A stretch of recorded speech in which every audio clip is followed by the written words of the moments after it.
skyscraper cities, thriving seaports, glittering nightclubs. And only a stone's throw away, the world's most savage, unexplored jungle. Its terrifying wonders brought to the screen in the pursuit of Kuruku, beast of the Amazon. Never before such sights. Forbidden voodoo rites of head-shrinking savages. Serpent and Quatamundi in death struggle. Water buffalo in wild stampede. Never before such danger. We'd better go over to them. Come on, Andrea. Me? Why? See the attack of the man-eating fish, the piranha. The bone-crushing assault of the giant anaconda. See white captives facing the deadliest peril of all. Kuruku, lusting beast of the Amazon.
Good evening, goblins and ghouls, and welcome to the Wednesday Night Scream Stream minisode. I'm your host, Spakenstein, joined as always by my very good friend, Mr. Evan Sink.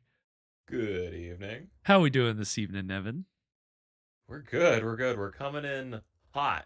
Coming in hot, fresh out of dinner. Yeah, fresh out of the kitchen. I've been running all over the place today. Just finished dinner, and I knew I was on a timetable because we had the show, right? And so I put on my running music and just started going nut, basically. Right. I just started cooking at 100 miles an hour. I'm in a dead sprint. Yep. God, I feel like that's me we made it. Every day that we have this show. That's me. I need to get a little more inspired with I need to get some pump up music going as I'm just frantically running from point A to point B, as I tend to do on Wednesdays and Fridays.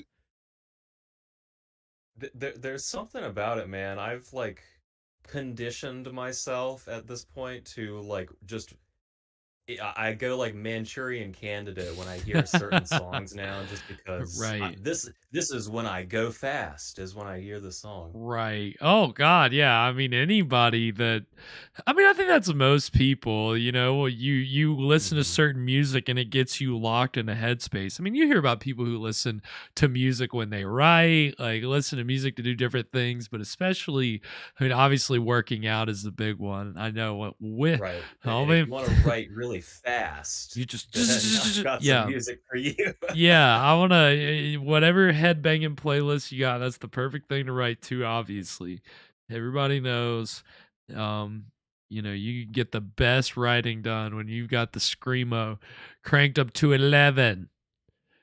That's ultimate concentration levels right there. But welcome. We're I don't know. I don't know if you call what we do here concentrating. It's more relaxing here on the Scream Stream. Yeah, I've had enough hard work for one day. I'm ready to relax. We do all this running around to relax with some public domain horror every Wednesday and Friday night. And of course, the past few Wednesdays, we've been kicking back with a little bit of Lon Chaney Jr., a little horror anthology TV series entitled 13 Demon Street. Which has been pretty interesting. We've seen 2 episodes so far, and maybe it should be called 13 Crimes.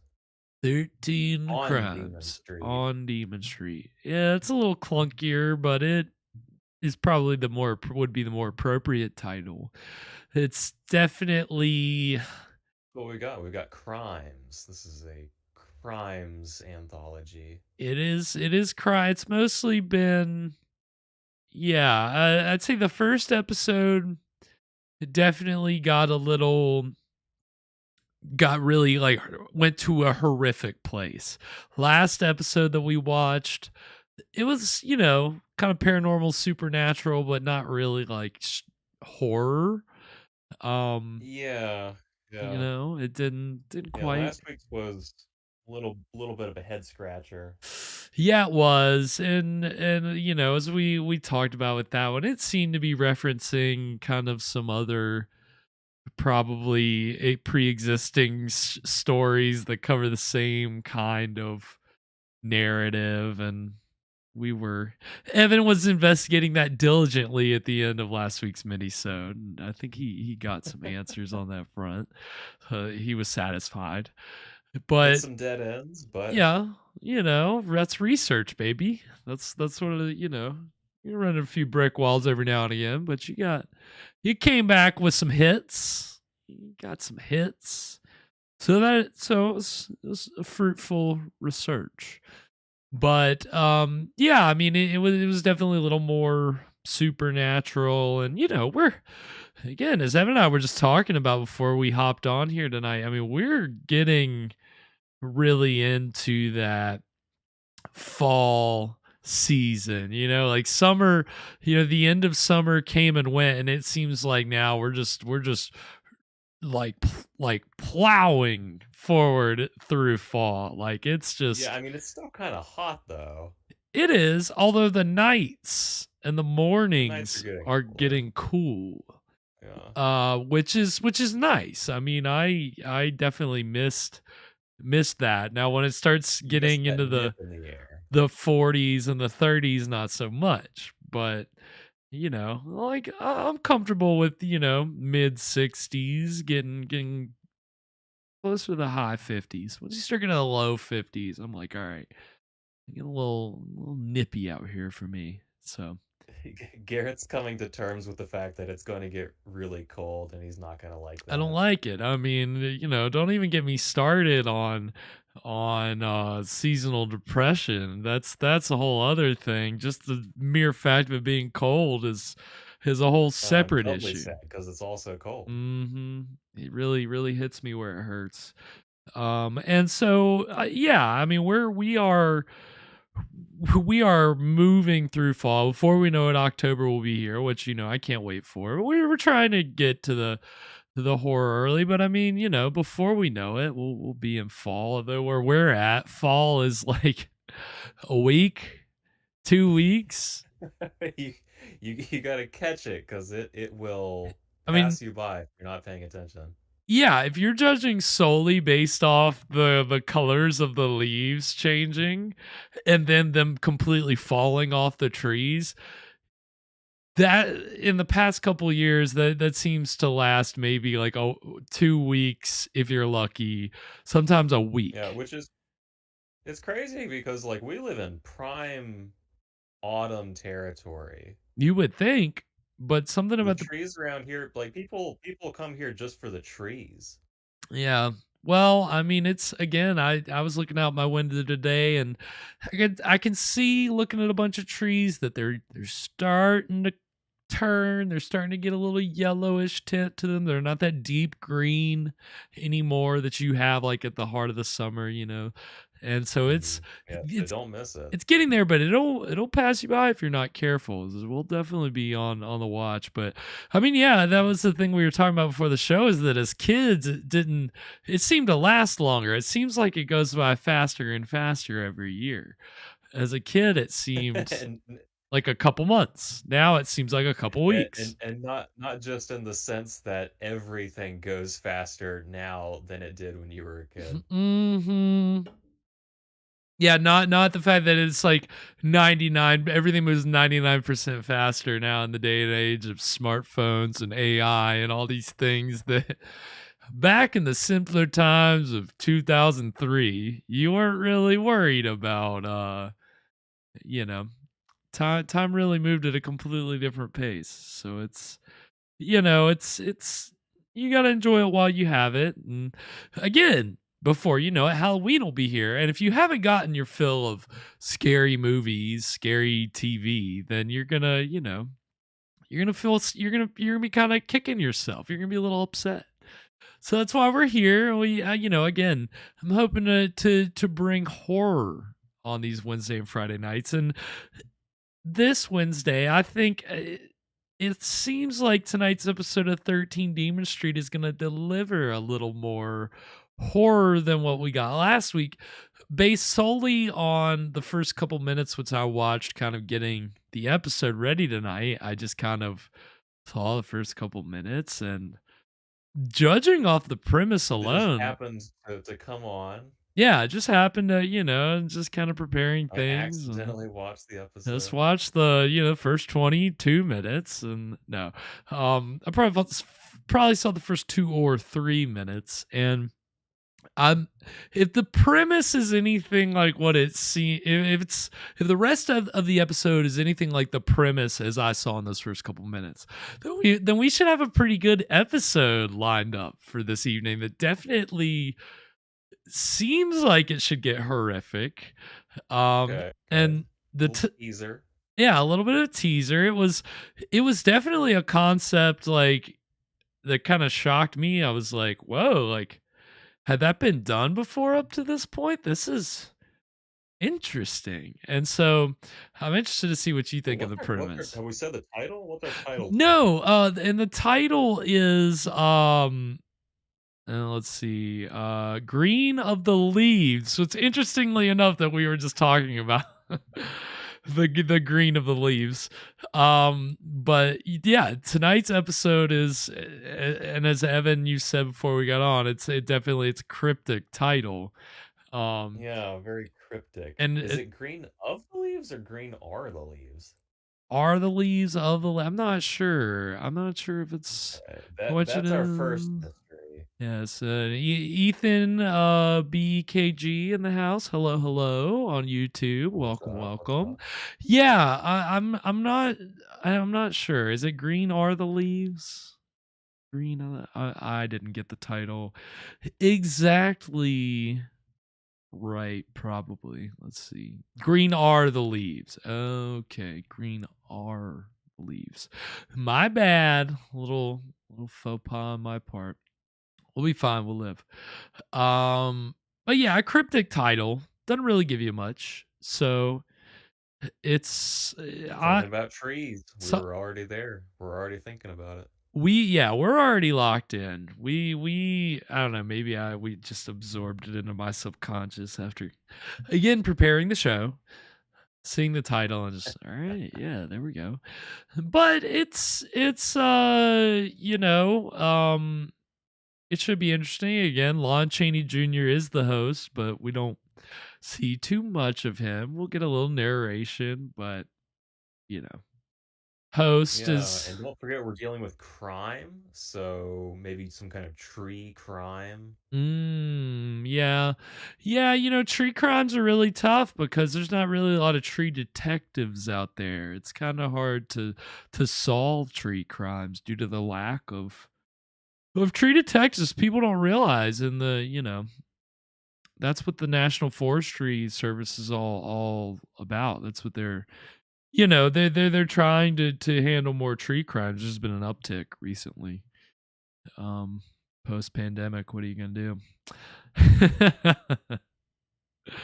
Yeah, so we'll see what kind of crimes against trees are lined up tonight. No, who knows? I mean, again, this all these episodes are written and directed by Curt Siodmak, who, of course, wrote The Wolfman and a bunch of other classic horror movies. And just this past Friday, we actually watched a movie that he wrote and directed that also starred Lon Chaney Jr., Bride of the Gorilla. And it was an interesting film. Yeah, it was okay. It wasn't great, you know. Yeah, for an ape core film, not a lot of ape. It was more subjective POV shots, but that was it was fine. It there was some atmosphere to it. I wouldn't say it was bad. We enjoyed it. Yeah, we made the most of it. Yeah, it's kind of interesting. It doesn't sound like you liked it very much. I mean, I think the next day I was thinking back on it, and I was just like, I just don't think I really liked that movie. You're doing some deep reflection. Yeah, I had some deeper reflection the next day. I was like, I just didn't really like that movie. Again, I'm hoping to serve up horror here. There wasn't a lot of horror. It was a little more. I don't know. It's a little weak on the horror meter. Yeah, a little weak on the horror, a little big on the melodrama, just not necessarily my thing. Which was kind of last week's episode of 13 Demon Street as well. So, so we had a bit of melodrama week. We had a week of melodrama, which I'm not the biggest fan of, although it's a fine line between melodrama and horror, and sometimes the combination of the two is very good, but melodrama for its own sake, not my thing. But we'll see. I'm sure tonight's episode will have a little bit, but again, I'm thinking the horror is gonna be in store for us tonight, so my fingers are crossed. Let it be shown. My fingers are crossed. I'm very excited. Anything before we get into this episode of 13 Demon Street tonight, Evan? I got nothing. You got nothing. You got nothing. That's okay. I've got something right here. And if you have it queued up, I do. Then we will go ahead and get into the exciting beginning of 13 Demon Street, Green Are the Leaves, right now. I got that loud. Pay no attention to the copyright on the bottom of the video. It's on YouTube. Somebody else posted it.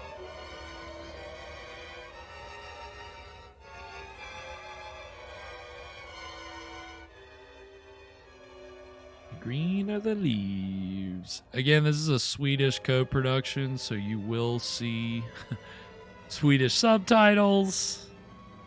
It was not distributed in America, so this is all we got. Number 13 Demon Street. I am condemned to live here, to suffer on this earth eternally, as a punishment for my sin. It is said that no greater outrage was ever committed by any mortal. But should I find a crime more heinous, my terrible punishment will end. Any heinous crimes out there? To Stockholm Castle, a fortress built by the Vasses in ancient times. It is said that one of the ornate bedrooms is being haunted by a ghost. The ghost of Eric Kirsten, who met a violent death in the four-postered bed. Many mysterious murders are believed to have been caused by this apparition. It happened in recent years. Now man, with his callous curiosity, tries to televise this ancient ghost. Okay. Interesting Yeah, I see what you premise mean. for I'm hooked. 1959, This is right? interesting. Yeah.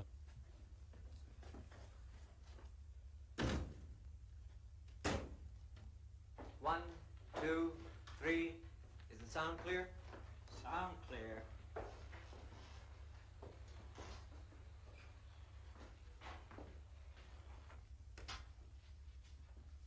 If I were the director, I'd put the sound through an echo chamber. Give it that ghostly touch. When you're the director, you do just that, not on my show. So, this is the bed where Bitch. 5 people were murdered. It's comfortable. I've been on some mad assignments, but this tops them all. Telecasting a ghost. All right, come on, Denise, let's get off of there. Let's go. A ghost that is also a killer. I don't know. Is this a smart idea? Yep. Makes it gonna make great television, Evan. Come on. Look, we can spare a few PAs, okay? They're doing it live. Fuck Evening, it. ladies and gentlemen. My name is Henry Waller. Tonight we're broadcasting from Staffsholm Castle in the middle of Sweden. That is the bedroom where 5 murders were committed by the Staffsholm ghost. Ooh. Creepy. Now this is the bed of notoriety where the bodies were found. The victims died with horror in their eyes at what they had seen. No one has been able to tell how they were murdered, but their deaths must have been violent and sudden. Now over here, we have a painting of Eric Kirsten. Nice. It is his ghost that is believed to still haunt this room. So this is our ghost. He's the murderer? He don't look like He a was murderer. found strangled in this bed by his brother, who suspected Eric of being in love with his wife. Ooh. Are you having sexual relations with my We will try wife? to telecast the ghost. This will be the first attempt to catch the image of an authentic ghost on the television screen. We hope he won't disappoint us, so stay tuned to the station to hear and see the Staffsholm ghost at midnight. Ooh. Cut. Interesting, man. Interesting. Honey, Midnight Ghost telecast. Yeah. Very interesting concept, which is, it's... What are you going to do if the ghost has a previous engagement and doesn't show up? Wow, all right. Time with interesting talk. I guess people have been hunting ghosts forever. So, I talked with August, the caretaker. He said he heard the ghost the last few nights sighing and whining. Well, naturally, he's interested in keeping the legend alive. This is no legend. You must I be the walked behind caretaker. Many coffins of people who did not believe in the ghost that haunts Staffsholm Castle. He's convincing, isn't he, Henry? You're just the eyewitness I need. Would you tell the story of that room tonight at 12 o'clock? Miss Eva Kirsten, the present owner of Staffsholm Castle, was a young girl when her grandfather was murdered in that bed in the ghost room. How is it? 83. In the bloom of his manhood, his son Ole locked the room for 4 years. Then one night he slept in that bed. Did he die too? Not right away. But 4 months later, I found Mr. Ole Kirsten. His heart had stopped beating in fear and shock at what he had seen. How do you know it was fear? I'll never forget the terror in his wide-open eyes. Mr. August, just like that when we're on the air, we'll have an excellent show. Save it. I need you to save it. Aga, Brunhilde, Nils, they all died in that bed. Young people, old people. Well, why did they sleep in that bed? It wasn't a bed. It's he. Eric's ghost. Do you live here alone? Miss Eva Kirsten, the last of the Kirstens, refuses to live here. But she will return when her time has come. All Kirstens died in this house. You really seem convinced that there is a ghost. The night is getting cold. I'd better put some wood in the fire. I love how creepy this guy is. He seems like he needs to be running a morgue, man. What a character. That ghost must be making a pile of money for him. Well, just think of all those tips he's getting. We advertise the ghost over TV, and he cashes in on it. Should pay for a spot announcement. I wouldn't joke about it. No. Too many people have died. Coincidence. Hmm.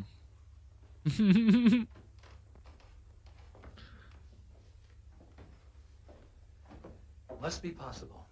After all. What, that ghost exists? Yeah. Are you kidding, Mr. Waller? No, sensitive people can tell when a murder's been committed in a room. That doesn't work with me. Even dogs sense when somebody is dying. Yeah. They howl. And the body is miles away. Douglas, have you ever tried to lead horses past a spot where a man has been murdered? They shy. You're kidding, both No. of you. Are you kidding? I work in television. I've never done that before. You almost convinced me. What horses? Now, wouldn't it be a sensation if we could hear the ghost during the telecast? Uh-oh.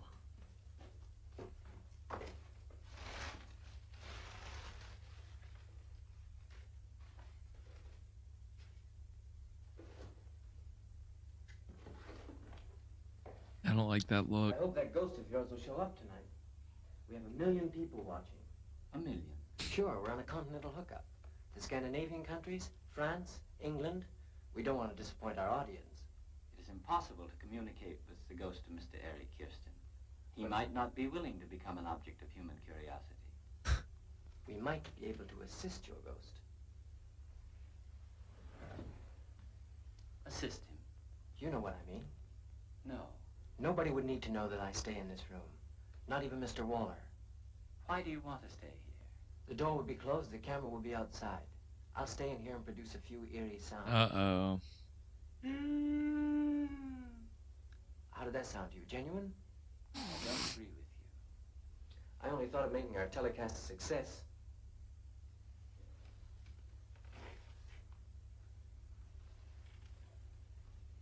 But there is a ghost in this room.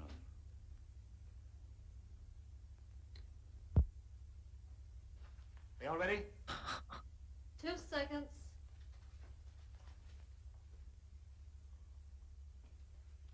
Good evening, ladies and gentlemen. I'm Henry Waller, reporting to you from Staffsholm Castle in Sweden.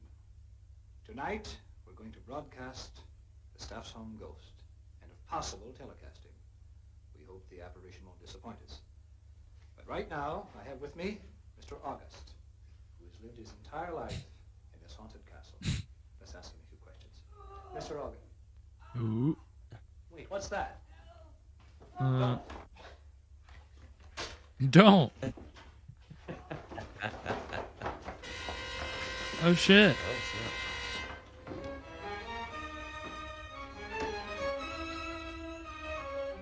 He did.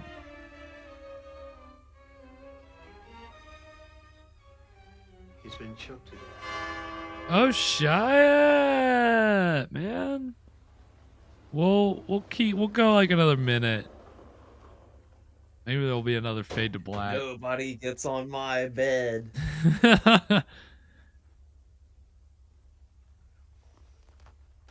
Really protective of his sleeping quarters. If there's so much as a wrinkle I didn't know Douglas was hiding on in this room. bedspread. How did he get in? I don't know. The room was empty when I closed it. I made sure of it. He must have been hiding behind one of these doors. Did it? Why do you ask me? I hardly talk to the man. Excuse me, will you? I'm not saying nothing. I'm not speaking to the cops. Mr. Waller, Yes? your telecast was a hoax, wasn't it? Was it? I wish it were. Douglas would be alive. I'm sorry I can't bring any charges against you and your company. Well, why don't you? Go ahead. Dream up all sorts of charges. And get you some more publicity? It's horrible to think that millions of people must have witnessed it. Look, 6 deaths just don't happen. There must be some concrete facts about this ghost. I wish you could name me one. Just one. And let me take over from there. Just give me one. Just Mr. see if you Robinson, can. Yes? there was a smell in the room. A strange smell. I don't remember anything. Can you It's describe a it? stinky ghost. But it seemed familiar. Well, the coroner's report was heart failure. The case is closed. Well, not for me, it isn't. Any suggestions? Yes. I'd like to spend the night in that room. I think about 12 o'clock, the ghost might just show up. I don't think any ghost played any part in those cases. I'm staying with Henry. Get the camera in there.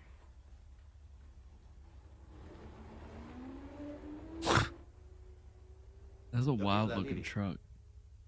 Don't you think you're taking an undue risk by not going with them?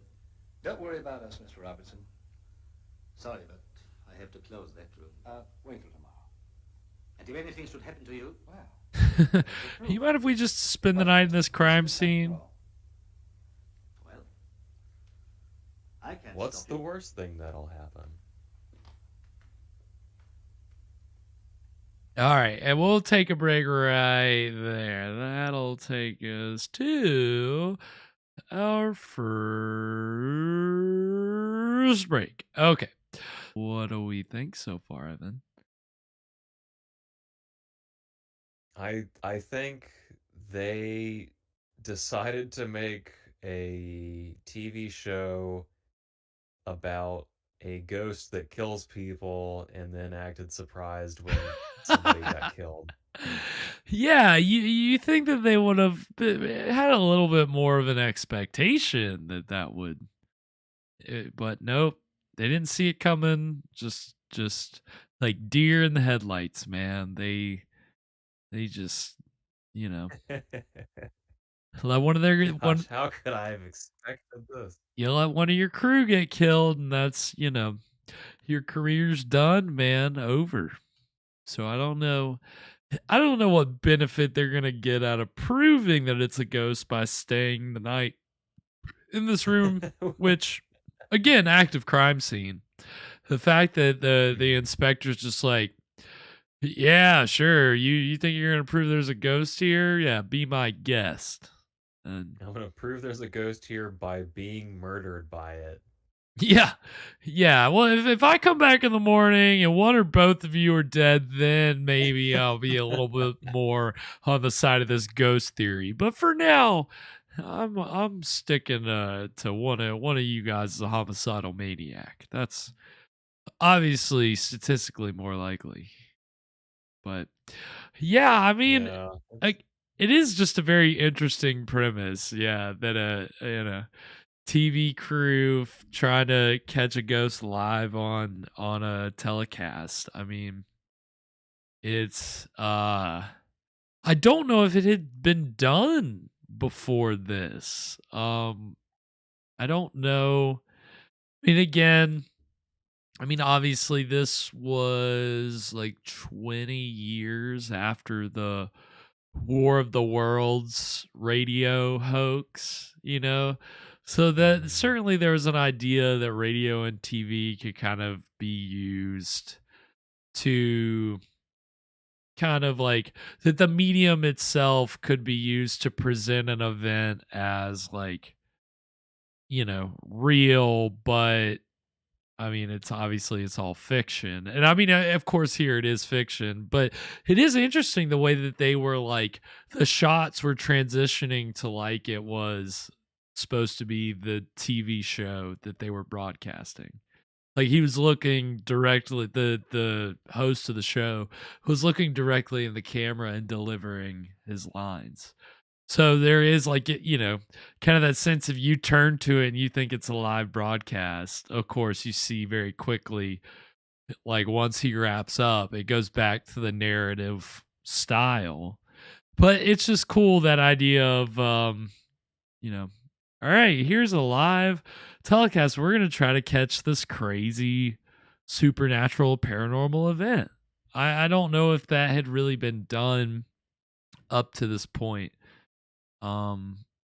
So it was interesting to see them explore that. I guess it's done though. I guess the TV truck just left. So I guess they're not going to try again, which is unfortunate. They got the dead body. I hope that these people have some kind of recorder or something. I don't know how they're going to prove this ghost. Yeah. Yeah, that's kind of the maybe they left him with some kind of little camera or something. Who knows? We'll see what they've got up We'll their see. sleeve. I'm sure they've got something. They're TV people. I'm sure they've got something planned. You always got a camera around You got a somewhere. camera. You got something. But it's an interesting little. It's an interesting little plot device, which, again, to see them exploring in 1959, kind of surprising. I wish they were making more use of it, but that's fine. There's it's been done in the years since. There was a I don't know, you can't really call it a mockumentary, but a few years ago there's this thing called the WNUF Halloween special, which was this whole special where they were broadcasting live from a haunted house and they were trying to catch like an actual ghost on the air, and it's all done in the style of like 80s, like late 80s television broadcasts. So it's like they have the local news, and then they have the special, and they have like commercials like in between it all. It's all these fake commercials.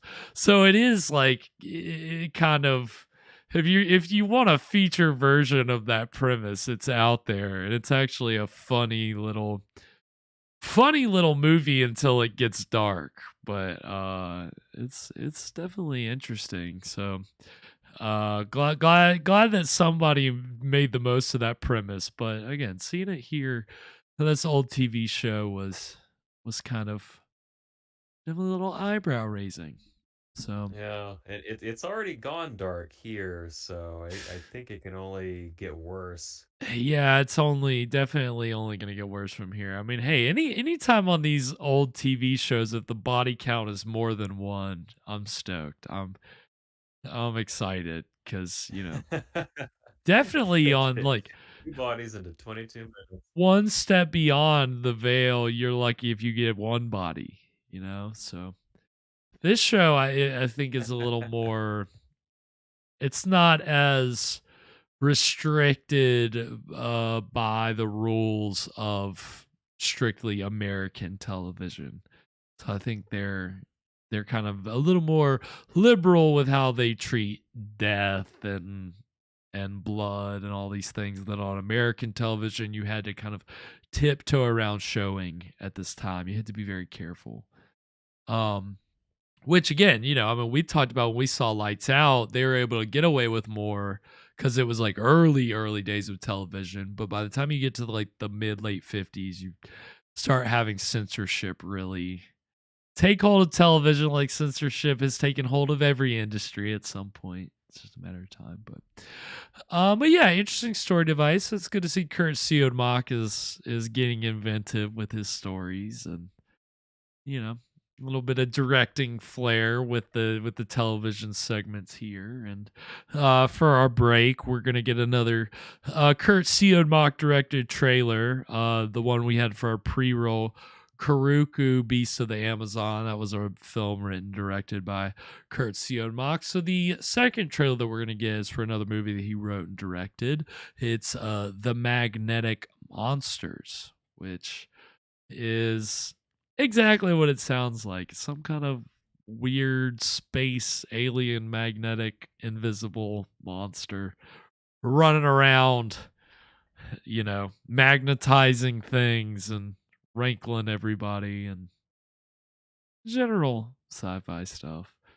And it's got Richard Carlson, who we saw last season in Tormented.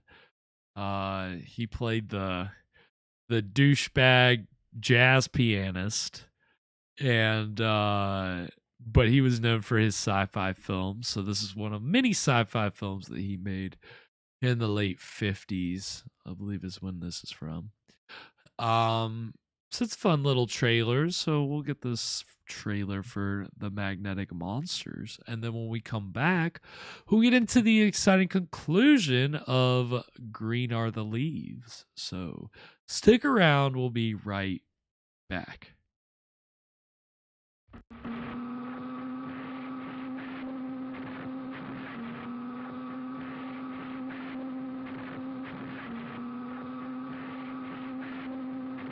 This the origin of the solar system. Yes, gentlemen. We're witnessing the secret of creation.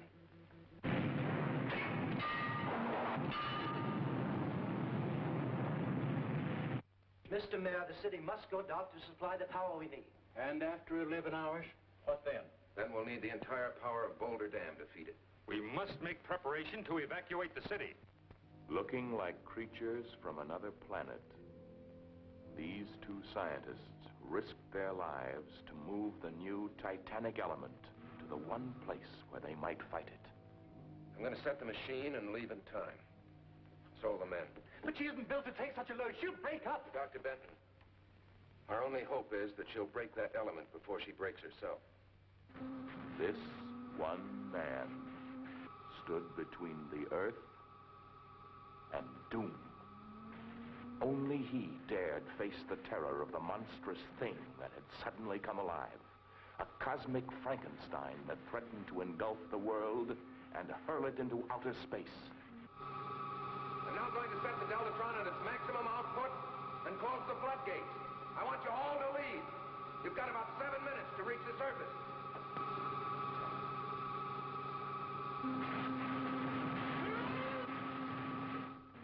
See the magnetic monster battle its deadliest enemy, the giant Deltatron. See the last desperate chance they took to check its appalling power. See it shatter the steel walls of its mammoth prison beneath the sea.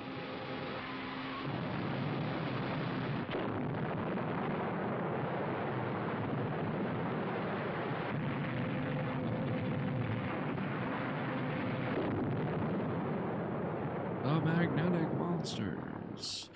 And we are back. So that was the trailer for The Magnetic Monsters. And as you can see, some classic late 50s science fiction hokum. I haven't seen that one, obviously. You know, I'm not the biggest fan of invisible monsters. They don't really grab. Not really. Like, I like the Invisible Man. Like, don't get me wrong, but like, it's just kind of, I don't know. It's a little gimmicky after a while. It's like, okay, yeah, like we get it. Like, you can't see me. Like, okay, like, I don't know, man. It's just never been my thing. Obviously, we all know a monster I'm all about. But it's just not, invisible monsters just aren't really my thing. Well, I mean, his appearance is part of his charm. No, I mean, he'd be unstoppable, obviously, but I really do. Yeah, I think that's a great way to put it. It just diminishes it. Exactly. So yeah, I'm, you know, I'm iffy on invisible monsters, but hey, I mean, he also, I mean, again, it's funny because he also wrote the Invisible Man sequel, The Invisible Man Returns, which stars Vincent Price as the Invisible Man. But that's kind of a, you know, movie's kind of a cop out because he's an innocent man accused of a crime he didn't commit, and so they use the invisibility potion to spring him from jail so that they can buy him time before he's supposed to be executed to clear his name. But as in the Universal horror movies, the invisibility serum drives people insane. And so they have to try to clear his name before the insanity does its job. So it's a fun little, that's the thing. Like, I do enjoy that movie, but it is, you know, it's kind of playing, it's not really a horror movie as much because it's playing with the innocent man thing, and he's not really a monster until he starts going crazy. But that's, you know, he's still a good guy at heart.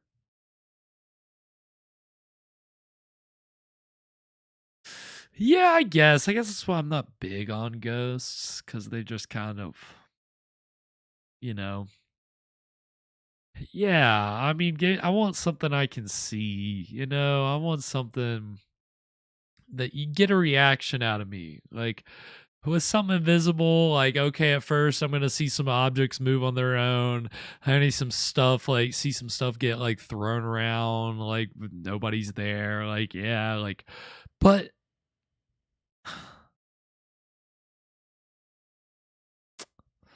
I saw,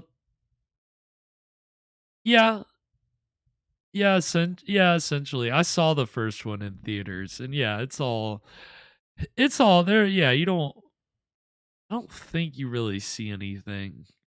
I think it is all mostly like things moving and doors opening and closing and things being thrown around. And yeah, that this again, you can get a movie out of that, but eventually the concepts go. Again, the first Blair Witch, I haven't seen any other. Like again, it works for like one movie. Like you can get away with like not showing it. But that's the thing with the Blair Witch is the Blair Witch isn't necessarily invisible. You just don't see it in the movie. I think that's kind of the. It's just not visible in the movie. This doesn't mean that it is actually visible. Although I'm sure in the lore of the Blair Witch that there's something about it being invisible, because there's something about it being like in different dimensions or being able to control different dimensions or some crazy thing, which I'm not a big fan of that. Like you don't get that from the movie on its own, but apparently that is actually a part of their whole lore. Yeah. Yeah, some ambiguity is a good thing. Some crypticness is a good thing, but sometimes there should be a little too much. Um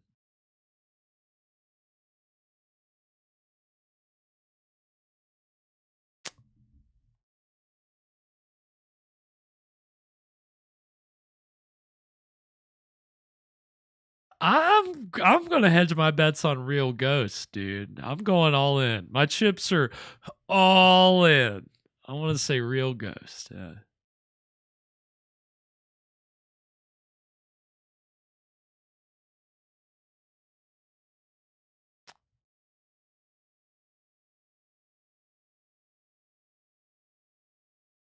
Okay, I guess that would make the title make sense, right? I'm guessing at some point somebody's gonna come in and say those words, and it's gonna make sense once they say it. But I would love it if it was just never explained and it never makes any sense. That would be even better. So that's also what I'm hoping for at the end, that they never reference the title. It's never explained. It never makes sense. No trees whatsoever. Um, then you got me. Then this is an amazing episode.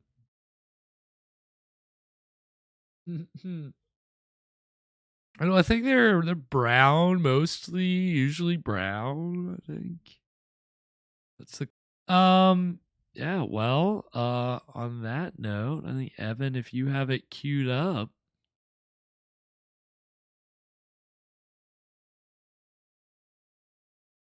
All right, then we're going to go ahead and get into the exciting conclusion of Green Are the Leaves right now.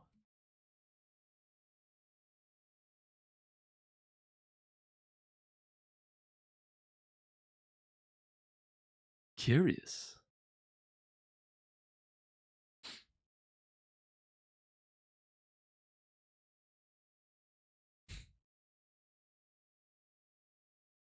Thor.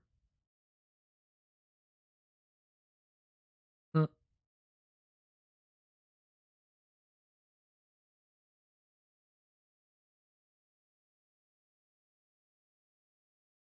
oh.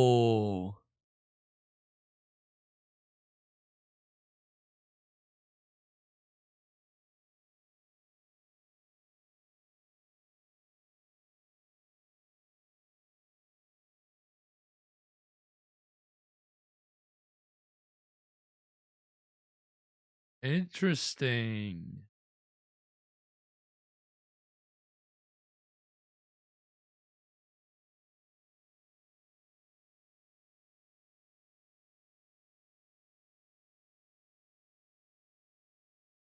What?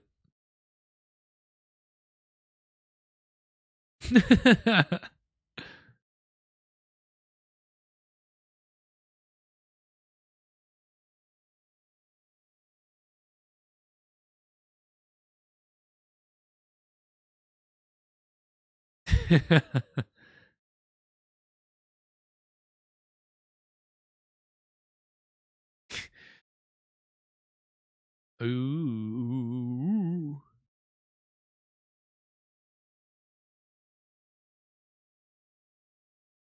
Uh,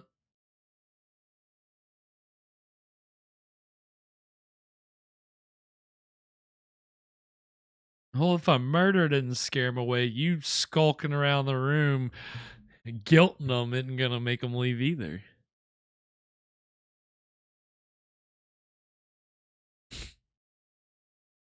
Okay. Not Santa, not Santa Claus.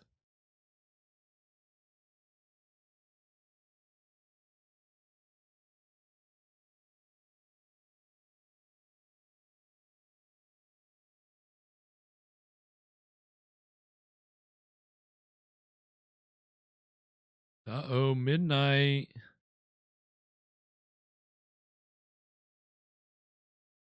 What? A skeleton? A whole skeleton? I would love that.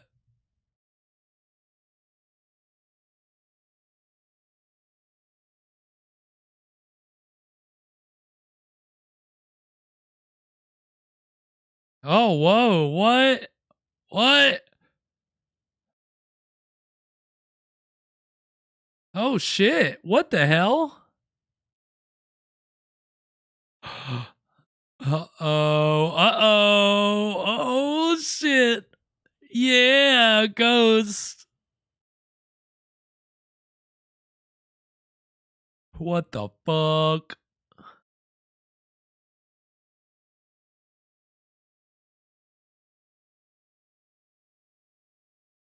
Oh my god.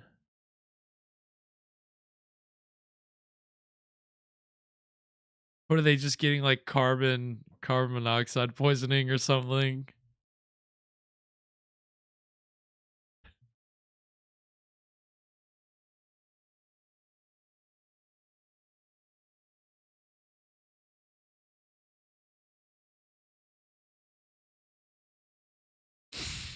Me?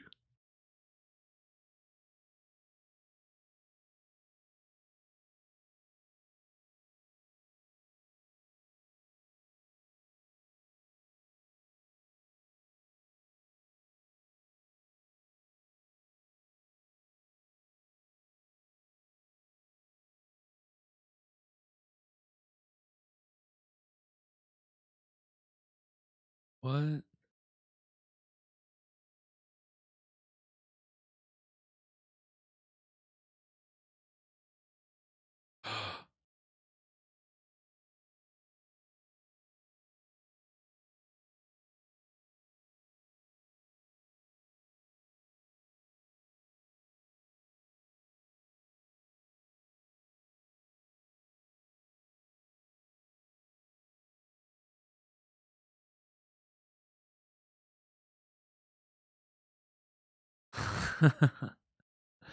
Didn't learn that in chemistry.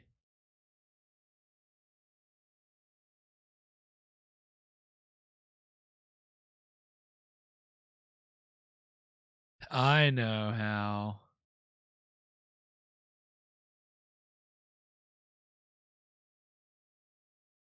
No, they should get out of the room. Put out the fire.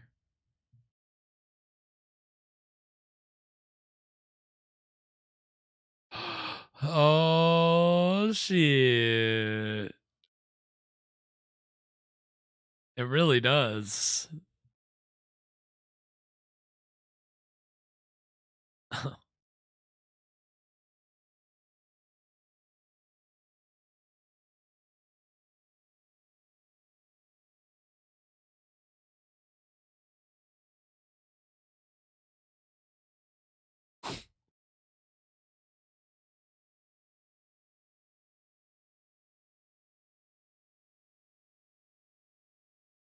I mean,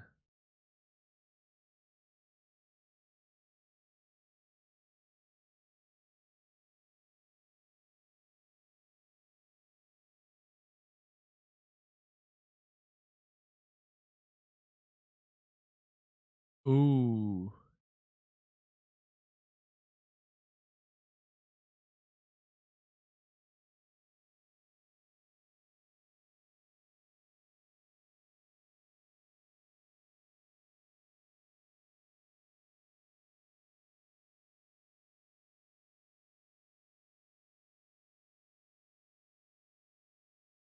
Yeah, I do believe that.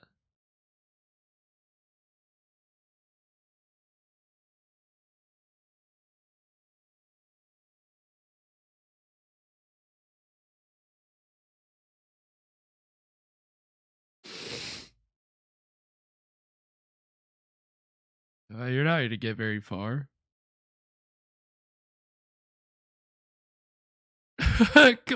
Come on, the police are there. Let them handle it.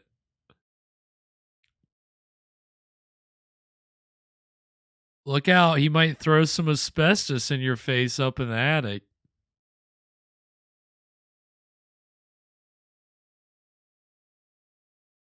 Yeah, I think that's really the... It's not a ghost, it's just mold. He's got mold in the house.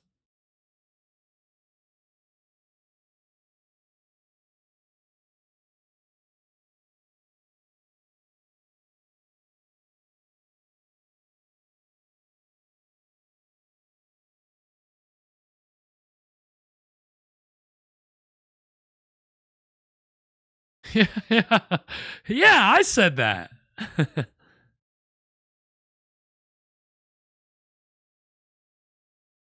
Yeah, we don't need to do this.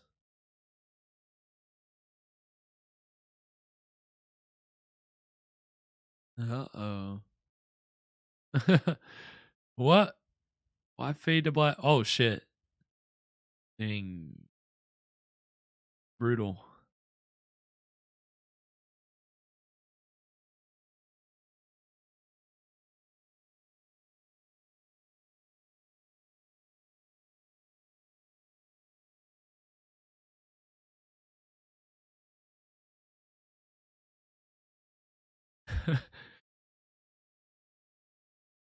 That's so creepy. Gosh, it reminds me of The Shining. Kubrick?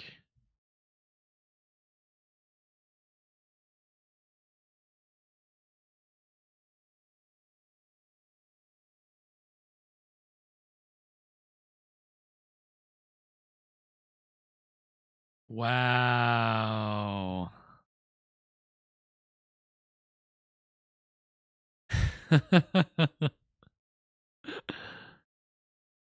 Dee. My goodness.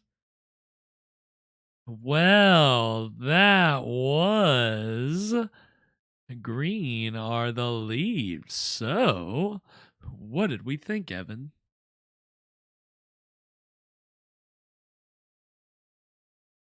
A lot of layers to that story. So, yeah, a lot of depth. I was hoping that it would really kind of commit to the supernatural route, but I mean, I guess I should expect all these episodes to cop out on that. Unfortunately, I wish that. Right. So I guess that's it. Sometimes I guess that's all we're gonna get. But I mean, I do like the idea that and it's almost Scooby Doo ish in the sense that you have this caretaker who's trying to lure tourists and people there by like committing murders,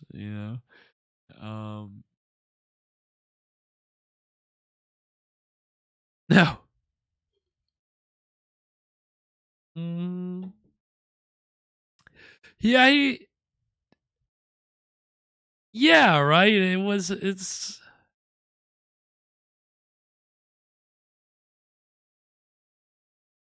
Yeah, which is so funny. Like that's another layer to the story that like you gotta appreciate in something that it presents itself as a ghost story initially is that well they try to give a logical explanation. I don't always like the logical explanation, but this logical explanation that it's something with toxic wallpaper, like that's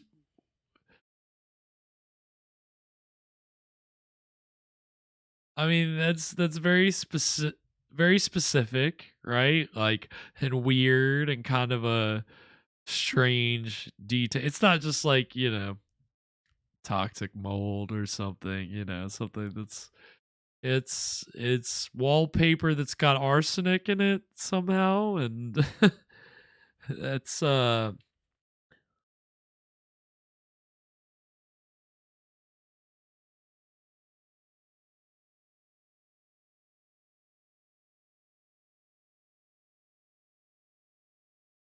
right. Yeah. Yeah, just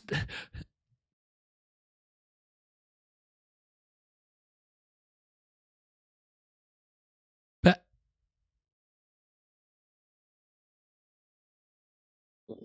well, back in the day, everybody in manufacturing is using toxic chemicals to.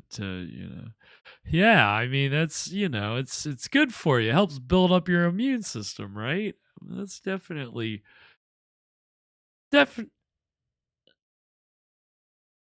I mean, yeah, I got it from, man. Of course, like people just like, oh, this it's flavored wallpaper now. It's like, yeah, yeah. The asbestos really helps on chemistry, don't you? I mean, it's poison. It all comes down to good old fashioned poison.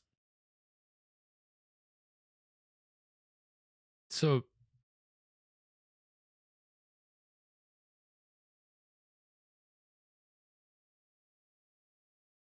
I think that the first one has been the worst one so far. I mean, just I can't get over. Yeah, I can't get over cutting off a criminal's hand and then replacing it or my own mangled hand with the criminal's hand and then being surprised that that didn't work out. That wasn't going to work out. Like, oh, you're telling me that I shouldn't have done this? Like, oh yeah, guy, you idiot. Like so that was definitely the way. The guy last week, I mean, who was the real criminal? Like the fucking painter? I mean, it wasn't the guy, right? He didn't kill anybody.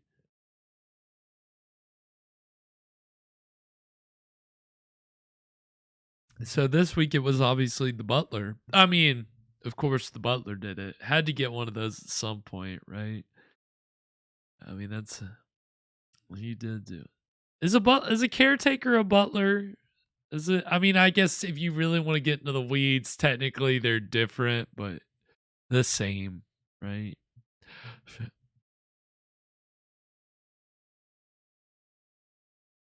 Yeah, that's actually 100% the case. When the house is abandoned, you're the caretaker.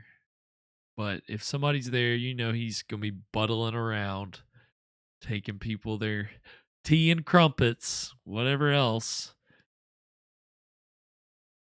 Yeah. Yeah, it was an interesting little I guess murder mystery, You gotta love a murder mystery at a supposedly haunted castle. It's fun that they can give us all that in 22 minutes. Uh, so I definitely appreciated all the layers to tonight's story. I think more than the other ones that we had so far, but definitely the first murder was the worst to me. I don't know. I mean, how do you feel about what do your rankings look like?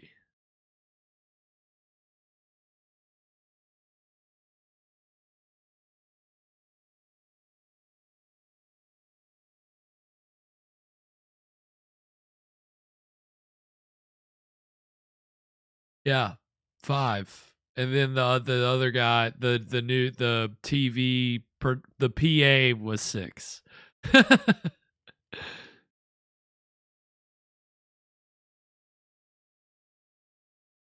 Yeah, I don't think so. I'm not sure. I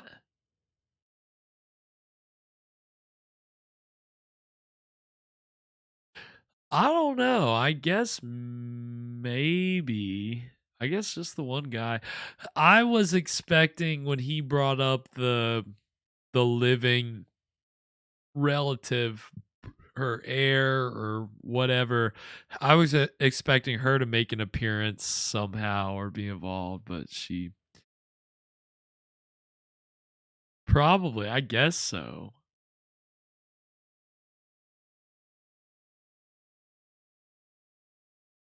Yeah, they all die here. When yeah, I mean, hey, when it's as simple as just burn a little bit of wallpaper, I mean, man, if it hadn't been for this meddling TV crew and their dog, he could he could have gotten away with it too. But it's, it's the way the cookie crumbles. So, interesting installment of 13 Demon Street. I did enjoy that. I got to say. I was about it. Definitely light on the melodrama, heavy on the murder mystery. So, gotta always appreciate that. I'm a man who appreciates a good murder mystery. A little something about me. I mean, not hey. I mean, I think most people can appreciate a good murder mystery, right? As long as it's not the god awful Poirot movies that have been coming out the last few years with Kenneth Branagh. Did you see Murder on the Orient Express? Oh my gosh. Yeah, there was Murder on the Orient Express, and then there was, I think, Death on the Nile, and now the most recent one either just came out or it's about to come out, and it's A Haunting in Venice. So it's got more of a supernatural theme, but it's again kind of like tonight's episode. It's introducing as a supernatural thing, but it's a murder mystery. But it's freaking Poirot, who is just this rendition of him is not very. It's I mean Kenneth Branagh is kind of a showboat actor. Not to I mean, he's acclaimed. He's won Oscars and things, but he's kind of he played. Were you a fan of the Harry Potter movies? You like the Harry Potter movie? He was the new defense against the dark arts teacher in the second movie. He was Lockhart. Yeah. And he's like, just seeing him in that role at that young age, that's just always how I've looked at him throughout his career. Because he's the kind of guy who he writes, directs, and stars in like most of his movies. All these Poirot movies, he writes, directs, stars in it. Mary Shelley's Frankenstein, writes, directs, plays Dr. Frankenstein. I've been aware of him for a long time, if anything, for nothing else than because of that Frankenstein movie. And it's just not. I was never the biggest. I mean, I liked that movie when I was young, but I kind of grew out of it. Robert De Niro as Frankenstein's monster is just a little too Lon Chaney-ish. Just not really. Yeah, the best choice for the role, but.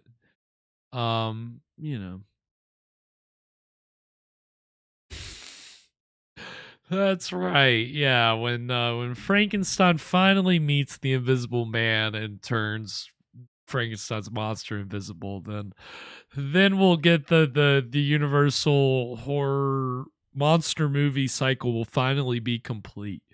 That's the one mashup they never did that everybody really was itching for. So I'll go ahead and write it. It'll be a cash grab. I mean, a few years ago, there was some people. Go ahead.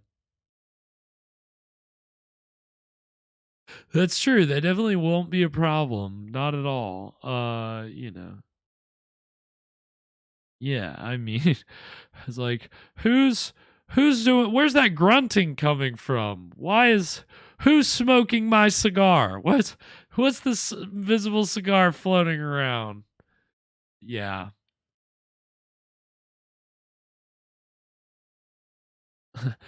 Why am I hearing all this stomping around, but I'm not seeing anything? Yeah. I mean, Frankenstein's monster. What's if he's invisible, what do you don't have the look. What do you have? You just hear stomping and grunting, and that's it. That's you might as well be haunted. Disappointing. Well, I can tell you that this Friday we're last week we got some supernatural horror. Truly, was it true? No, I guess last week's movie wasn't necessarily actually supernatural horror. It was open for interpretation. Much like tonight's episode, it was more of a crime drama, but you could maybe open an interpretation there could have been a ghost.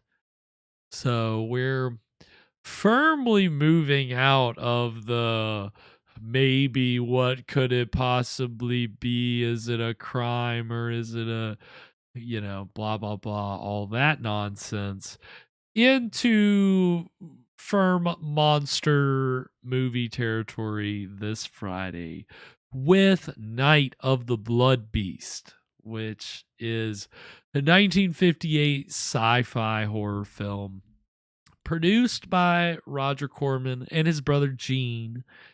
And gotta squeeze a Corman movie in at least once a season if we can. So this is another Corman production. He didn't direct it, but it's an interesting little sci-fi film. Little alien from outer space terrorizing Earth action. So we haven't gotten many of those, but that was very popular genre in the 50s. Yeah. I mean, we got a true blood beast on our hands on Friday. They're not saying that it's a blood beast and then it just turns out to be a mad scientist or something, or that it's an innocent. No, it's a straight up blood beast. Okay. Like, we're not dancing around it. We're not. I mean, again, you think about the first movie we watched this season, The Vampire Bat. The title's telling you there's a vampire bat, but spoiler alert, it's not a vampire bat. And that's as much as I'll say. But they give you some logical explanation. So here we're getting in firmly illogical territory with a space alien. So should be a bloody good time. Speaking of adding to the blood factor is our delicious cocktail that Evan's going to be bringing us this Friday in a little segment which we call. What are we drinking this Friday, Evan?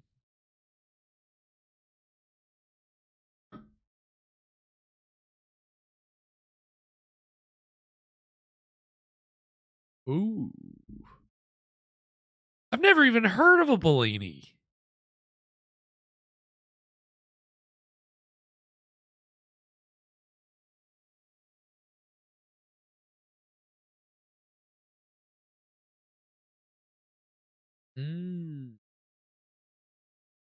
Okay.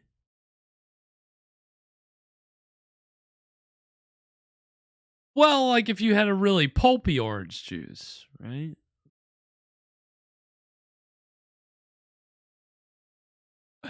Raspberry. Okay, very nice. That sounds delicious. Nice blood red cocktail, hopefully. And I guess this is raspberries will make it pretty red. And what's Campari again? Refresh my. I know we've had it in cocktails before.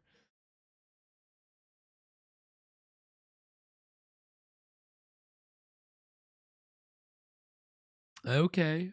Okay. Interesting.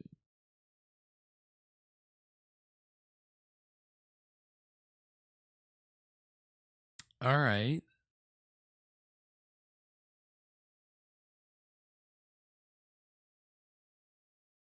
Yeah, don't well, and I saw you're not adding too much of it in this week's drink. Just a little bit.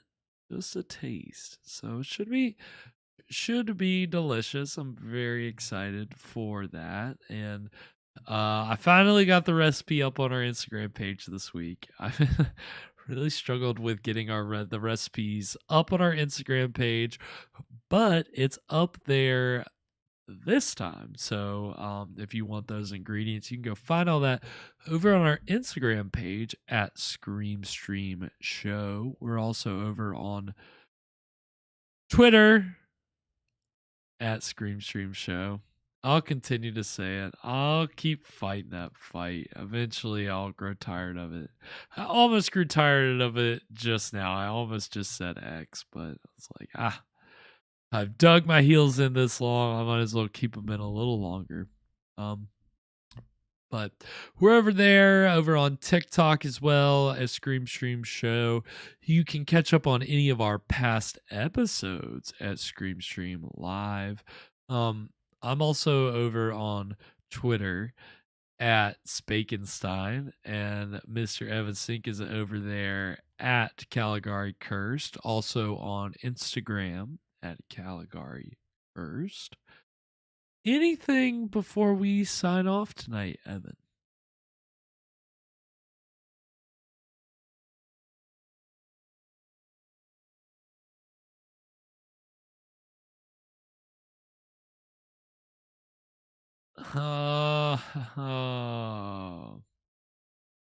Very good. Until Friday. Sweet screams, everybody.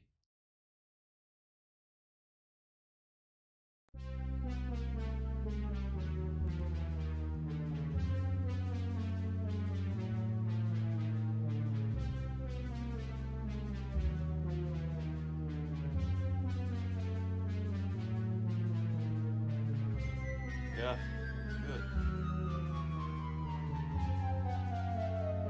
Oh, yeah. Yeah, I like that one. You were right that was